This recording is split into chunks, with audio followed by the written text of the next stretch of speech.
I'm Elizabeth. The courtroom falls silent as the judge delivers the verdict. All holdings of the Thompson family estate are restored to Elizabeth Thompson, and the defendants are charged with forgery and obstruction of justice. Criminal charges will be referred to the district attorney's office for further prosecution. The words ring in my ears, and I feel a weight lift off my shoulders. It's over. After years of manipulation and betrayal, the truth has finally prevailed. My family, once a prominent name in Seattle, built an empire in the tech industry. My father, Robert Thompson, was a brilliant entrepreneur, but he was also controlling and power-hungry. My mother, Victoria Thompson, was a socialite who used her charm and connections to maintain the family's image. And my brother, Andrew, was the golden child, the one who could do no wrong in my parents' eyes. I was always the odd one out. I had a different vision for the family business, one that focused on innovation and social responsibility. But my parents saw me as a threat, someone who needed to be kept in line. They undermined my confidence, dismissed my ideas, and made me feel like I was never good enough. It all came to a head during the 2018 market crash. The family business was on the verge of collapse, and I stepped in to save it. I worked day and night, pouring my heart and soul into the company. I even used my own savings to keep it afloat. But when the market recovered, my parents turned on me.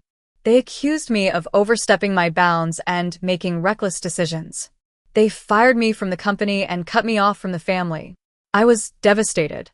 I had given everything to the family business, and this was how they repaid me. I left Seattle with nothing but a broken heart and a folder of financial records that proved my contribution to the company. For the next 3 years, I rebuilt my life. I moved to a small apartment in Portland and started my own business. I worked hard, and slowly but surely, I began to regain my confidence. But I never forgot about what my family had done to me. I knew that one day, I would get my revenge. Then one day, a package arrived at my door. It was a handwritten will from my grandfather, Henry Thompson. In it, he left everything to me, including his shares in the family business. I was shocked. I had no idea that my grandfather had even made a will, let alone one that named me as his sole heir. I started to investigate, and what I discovered was shocking. The will that had been read at my grandfather's funeral was a forgery. My father had bribed the lawyer to change the will and name Andrew as the heir. He had also destroyed the original will and any evidence that could prove my grandfather's true intentions. I was furious. I knew that I had to do something. I reached out to a federal prosecutor, Sarah Johnson, and told her everything. She was skeptical at first, but after I showed her the evidence, she agreed to take on the case. Over the next few months, Sarah and I worked tirelessly to build our case. We gathered witness statements, financial records, and other evidence that proved my father's guilt. We also found a key witness, an old friend of my grandfather's who had witnessed the signing of the original will. But my family didn't go down without a fight. They tried to intimidate me and Sarah, and they spread rumors about me in the media. They even tried to bribe the witness to change his story. But we didn't let them get to us. We knew that we had the truth on our side, and we were determined to see this through to the end. Finally, the day of the trial arrived. I walked into the courtroom, my heart pounding in my chest. I could feel my family's eyes on me, and I could see the hatred and anger in their faces. But I didn't let them scare me. I held my head high and took my seat beside Sarah. The trial was long and difficult.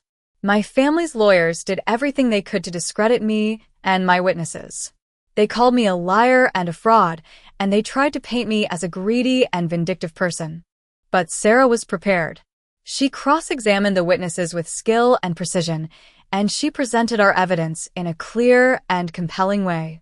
In the end, the jury found my father guilty of forgery and obstruction of justice. He was sentenced to prison, and my mother and brother were also charged with conspiracy. The family business was seized, and all of the assets were transferred to me. It was a bittersweet victory. I was happy that the truth had finally come out, but I was also sad that it had taken so long and that it had cost me so much. I had lost my family, my home, and my sense of identity. But I knew that I had done the right thing. I had stood up for what was right, and I had refused to let my family get away with their crimes. Now, as I sit here in my new office, looking out at the city of Portland, I feel a sense of peace and purpose. I have used the money from the settlement to start a new foundation, the Thompson Foundation for Justice and Equality. We provide legal aid to people who have been wronged by powerful corporations and individuals, and we work to promote social justice and equality in our community. I know that there is still a long way to go, but I am committed to making a difference. I believe that everyone deserves a fair chance, and I will do everything in my power to ensure that justice is served.